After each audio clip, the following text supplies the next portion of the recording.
가기사는 증시 각도기. 안녕하세요. 증시 아침 반지원입니다. 네, 안녕하십니까. 각도기 곽상전입니다.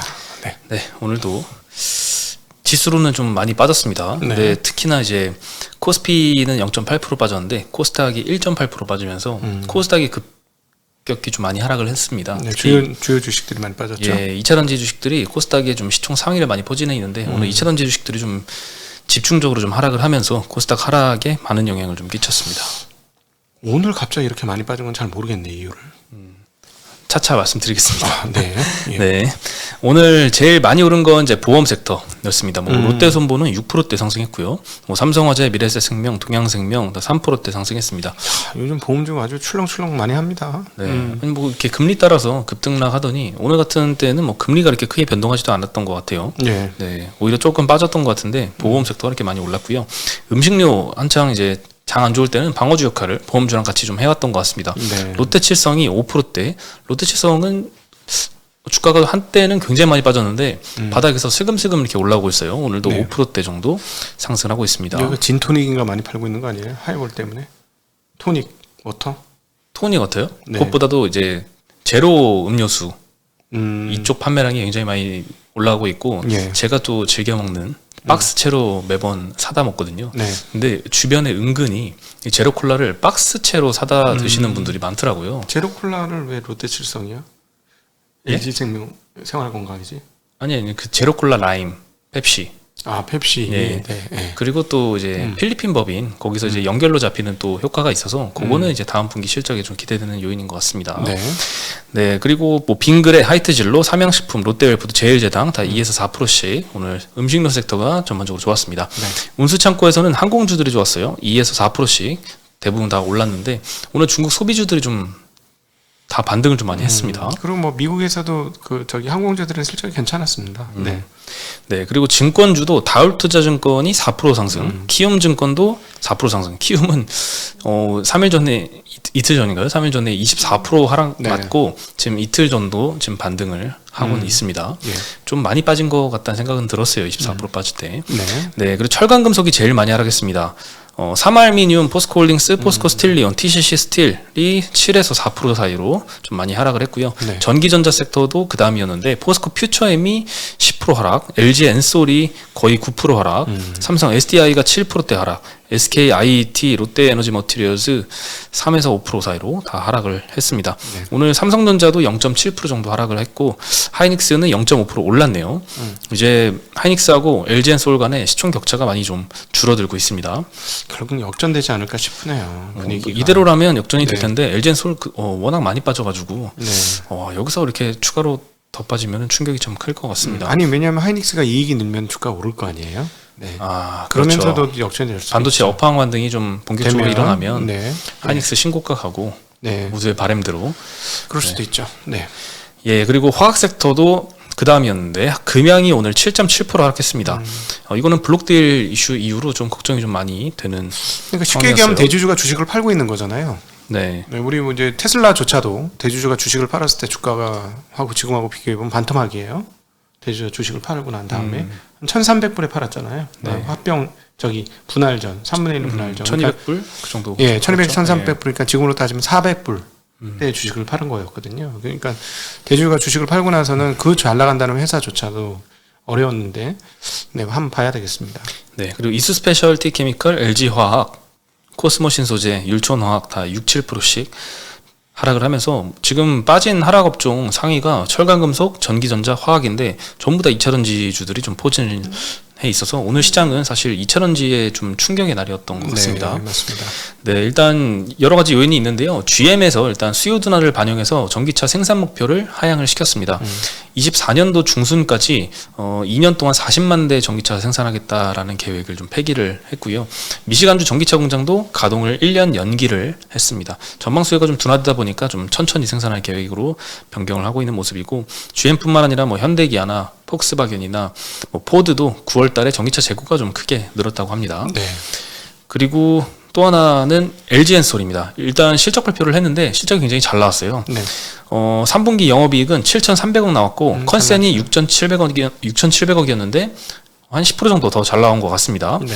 전기차 수요는 좀 약세를 보였습니다. 메탈 가격 하락 영향 때문에 뭐 판가 떨어지고 이런 것 때문에 이제 매출이 전 분기 대비는 좀 감소를 했지만 네. 고수익 제품 위주로 좀 판매가 확대되면서 영업이익은 이렇게 예상보다 많이 증가를 했고요. 7,300억 영업이익 중에서 한 2,100억 정도는 IRA 세액공제 금액입니다. 그렇죠. 네, 그런데 이제 문제는 이제 CFO가 컨콜에서 고금리로 구매력이 위축이 되고 있고 중국의 침투율이 좀 상승하고 있고 유럽의 성장이 둔화되고 있고 이런 여러 가지 이유들 때문에 내년도 매출 성장률이 올해만큼 크진 않을 것이다 라고 매출 성장률 둔화를 전망을 좀 하면서 이것도 좀 심리에 좀 좋지 않은 영향을 좀 끼쳤던 것 같습니다. 네. 네, 실적 발표했을 때도 별로 이렇게 시장은 막 급등하거나 이런 모습은 또 보이지 않았고 이제 컨콜하면서 더더욱 이렇게 좀 시장 실망으로 이어진 것 같습니다. 네. 네, 그리고 포스코 퓨처엠은 어제 실적 발표를 했는데 어닝 쇼크 발표했고 그 여파로 오늘 목표가 하향 리포트가 막 10개나 나왔습니다. 오늘 그 포스코 퓨처엠 리포트 나온 게 한 15개 정도 되거든요. 나머지 5개는 그냥 목표가 유지하고 이렇게 했는데 10개 정도는 목표가를 다 하향을 시켰습니다. 네. 많이 하향한 데는 이제 신영, SK, 이베스트, KB 이런 데는 목표가가 65만 원에서 66만 원 정도였거든요, 기존에. 네. 근데 다 40만 원, 뭐 43만 원 다 요 사이로 좀 20만 원 정도나 크게 좀 내렸고요. 어제 실적 발표는 이제 어닝 쇼크였는데 영업이익이 370억 정도 나왔습니다. 네. 컨센서스를 한 45% 정도 굉장히 크게 좀 하회를 했고요. 이유는 뭐 메탈 가격 하락으로 인한 판가 하락, 그리고 원재료가 레깅 효과 때문에 이익률이 좀 많이 하락한 영향이 좀 끼쳤던 것 같습니다. 네. 원재료를 예전에 이제 비쌀 때 샀던 게 지금 그 재고가 이제 매출화 되면서 그 비용이 지금 잡히다 보니까 비용은 크게 인식하고 판매 단가는 지금 떨어진 걸 반영하니까 매출은 조금 적게 인식하고 하면서 이익률이 떨어졌다라고 이해를 하시면 될 것 같습니다. 지금 엔솔은 에비타가 30배가 훌쩍 넘습니다. 에비타가 30배가 넘으면은 PER 배수로 따지면 거의 80배 되지 않겠어요? 80배가 넘을걸요? 그게 문제예요. 제가 보기에는. 이익 증가가 3년에 걸쳐서 제가 보기에는 한 2배, 매출과 이익 증가 2배는 나와야 현재 가격이 유지가 될 건데 그게 참 문제고, 지금 포스코 퓨처엔도 이 정도 실적이면 이거는 예를 들어서 기존에 원래 예상했던 거를 다 했다고 해도 700억씩 했다고 해도 2,800억 밖에 안 됐잖아요, 영업이익이. 그러면 에비타가 100배예요. 이게 문제예요. 너무 높아요, 에비타가. 네. 물론 이제 성장성을 반영해서 이렇게 고밸류를 받고는 있는데 많이 떨어져도 그래도 이 실적이 쇼크를 계속 이어가면서 계속 고밸류처럼 보이긴 합니다. 그리고 이제 메탈 가격 하락이 조금 반등을 해야지 좀 전환이 있을 것 같은데 오늘도 뭐 니켈, 리튬 다 이제 최저치를 좀 찍고 있는 것 같습니다. 에비타 100배면 5년에 걸쳐서 회사가 한 서너 배 이상 커져야 돼요, 매출과 이익이. 그렇게 돼야지. 퍼 100배가 아니고 에빗 100배잖아. 그러면은 3에서 5년 동안에 적어도 회사가 3배에서 5배 정도 사이는 커져야 될 건데 걱정이네요. 네. 네, 보통 M&A 시장에서 이제 사모펀드가 기업 인수할 때 적정한 에비타 수준을 한 EV 에비타가 한 15배 정도로 이제 보고 있거든요. 네. 근데 그거에 비해서는 굉장히 좀 높은 밸류 받고 있죠. 네. 네. 근데 그만한 뭐 눈높이를 충족을 시켜주면은 이제 주가가 계속 좋을 텐데 최근에는 좀 상황이 이렇게 좋지 않아서 주가 하락에 이어지고 있는 것 같습니다. 네.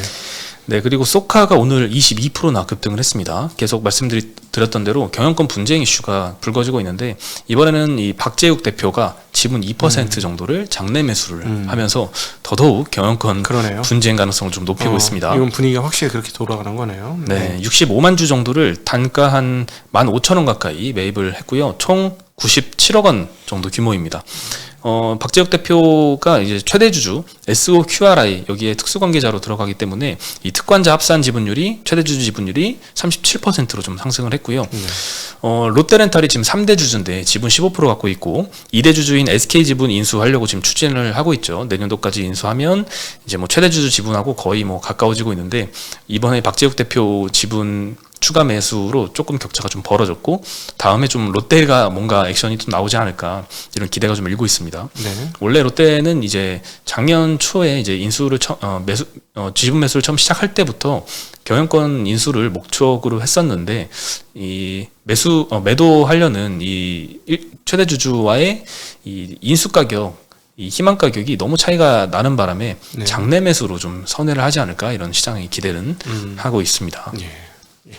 그리고 오늘 장 이렇게 좋지는 않았는데 많이 올랐던 업종들은 이때까지 많이 빠졌던 업종에서 좀 많이 급등이 일어났더라고요. 특히 네. 대표적으로 화학업종, 전통 화학업종 너무 이제 업황은 좋진 않죠. 네. 21년도에는 굉장히 이제 전방 수요도 많이 늘어나고 이제 인플레 초입 구간이라서 쇼티지 상황이었습니다. 화학 제품들이. 그래서 근데 그 이후로 이제 중국의 증설이 본격적으로 굉장히 확대되고 또 전방 수요는 주는 바람에 이게 이중고를 좀 겪고 있고 그래서 지금 판가 계속 떨어지고 이익률도 계속 쪼그라들고 가동률 떨어지고 있죠. 근데 가동률 하락이 이제 좀 마무리가 되지 않았나 이런 전망들이 조금 나오고 있기는 합니다. 네. 다만 이제 공급 측 이슈는 어느 정도 뭐 마무리가 되면 좋겠지만 수요 측면에서 전방 수요가 조금 반등을 해야지 본격적인 주가 반등은 좀 일어날 것 같다는 생각이 들고요. 오늘 롯데케미칼, 효성 TNC는 7, 8%씩 상승을 했습니다. 이제 많이 급등을 했고 뭐 금호석유, 국도화학, 롯데정밀 화학, 연대는 3%대 반등을 했습니다. 그리고 중국 소비주도 많이 상승했습니다. 중국 단체 건강 전세기가 11월부터는 이제 본격적으로 운항을 시작을 한다고 하고요. 뭐 예를 들면 중국 서부항공 같은 경우에는 11월 3일부터 운항 시작을 한다고 합니다. 2017년도에 이제 사드 사태 이후로 6년 10개월 만에 리오프닝인 것 같아요. 뭐 최근에 이제 뭐 여러 가지 뭐 경기 여건이나 이제 유가 올라온 거나 이렇게 항공주들한테 이렇게 유리한 여건은 좀 아니지만 오늘은 그래도 반등을 좀 했습니다. 그리고 화장품주도 관군제 기대감이 조금 영향을 미치는 것 같아요. 네, 11월 11일 관군제를 앞두고 그 전에 판매 기간을 거치고 있는데 한국 화장품주 뭐 여전히 많이 잘 팔리겠죠. 인기 있는 것들은. 오늘 그래서 중국 소비주들 전반적으로 다 많이 올랐습니다. 롯데건강개발, GKL 이런 카지노주도 2, 3%씩 반등을 했고요. 뭐 티웨이, 진에어, 에어부산, 제주항공 다 3%, 4%대 상승을 했고 아모레퍼시픽이 6%나 반등을 했습니다. 네. LG생활건강도 4% 가까이 상승하면서 전통적으로 좀 화장품주 이때까지 좀 많이 하락을 했었는데 오늘은 좀 반등을 줬습니다. 예. 마지막으로 영풍재지 요 관련된 이슈가 조금씩 업데이트가 되고 있습니다. 이 시세 조정한 걸로 결국 알려졌는데 이 배후에는 이 영풍재지를 인수했던 모회사 대양금속의 오너 일가가 있었다라는 기사가 좀 나왔고요. 사실일까? 설마. 이게 뭐 지금 이미 구속돼서 조사 진행 중이고 이 결과가 발표가 된 거니까 뭐 사실이지 않을까 생각이 듭니다. 예. 대양금속의 모회사 대양홀딩스 컴퍼니라고 있습니다. 이 지분은 96%를 가진 대주주가 있는데 그 대주주가 주가 조작에 좀 가담을 했다라고 보도는 나왔고요. 대양금속을 통해서 이제 영풍재지를 1,300억에 인수하기로 계약을 했습니다. 근데 이 1,300억이 없었나 봐요.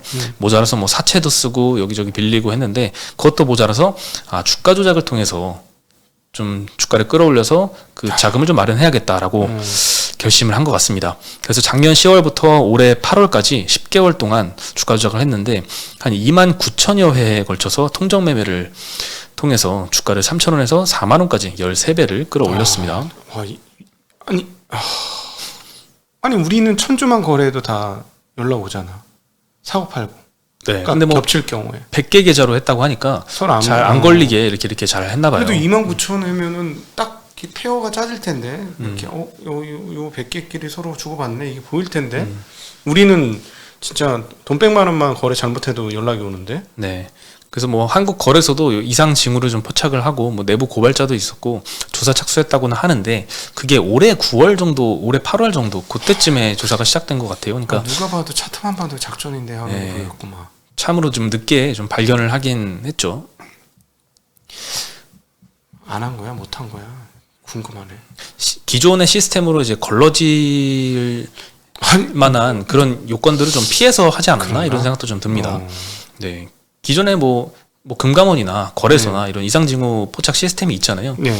거기에 좀 안 걸릴 만한 것만 이렇게 쏙쏙 골라서 이렇게 하지 않았을까. 네. 아마 이 정도 나름의 프로젝트를 하려면 굉장히 많은 준비를 좀 치밀하게 했겠죠. 그래서 어쨌든 부당이득은 초과 한 2,900억 정도로 추산이 됩니다. 네. 그리고 마지막으로 이제 주가를 막 끌어올리기는 성공을 했는데 결국은 이거를 시장에다 팔고 네. 회수를 해야 되잖아요. 돈을. 그렇죠. 근데 그 계획까지 좀 세워놨는데 장 내에서 하는 거는 좀 무리를 느꼈는지 장 외에서 블록딜러 매각하기로 계획을 했다고 합니다.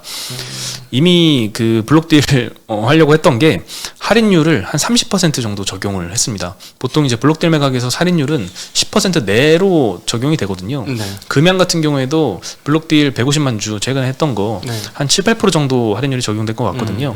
근데 여기 30% 할인율 인 거는 엄청난 할인율을 적용을 한 거고 무조건 떨어질 걸 각오하고 최대한 팔아먹어야 된다는 생각을 한 거네. 그렇죠. 그래도 13배나 올랐으니까 30% 떨어진 가격에 해도 그래도 훨씬 이득이긴 하죠. 네. 네, 그래서 뭐 이렇게 치밀하게 좀 계획은 세워둔 것 같습니다. 네. 네, 그래서 문제는 이제 얼마나 키움증권은 회수를 할 수 있을까가 문제일 것 같고 일단 5천억 미수금이 발생이 됐으니까 최악의 시나리오는 5천억 다 날리는 거 라고 볼 수 있겠죠. 뭐 추가적인 뭐 금감원의 제재나 이런 것들은 뭐 추산할 수 없는 거니까 논외로 하더라도. 근데 이제 대부분 증권사에서 리포트 나오기로는 한 3천억대 한 4번 하한가 정도 맞으면 3천억대 정도 손실이 나지 않을까라고 생각이 되고 뭐 그전에 말씀드린 대로 24% 할인이면 6천억이 시가총액이 날아가 버린 건데 요거는 조금 예상 손실 대비 좀 과도한 하락인 것 같다.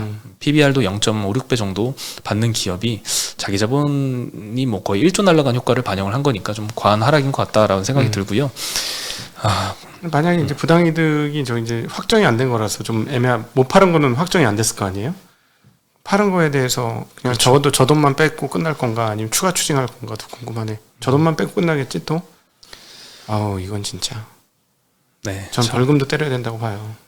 예, 아직 그 법이 통과가 안 됐기 때문에 안타깝습니다. 네. 네. 징벌적 이렇게 많은 거진금을 부과하기는 아휴. 힘들 것 같긴 한데 진짜 네.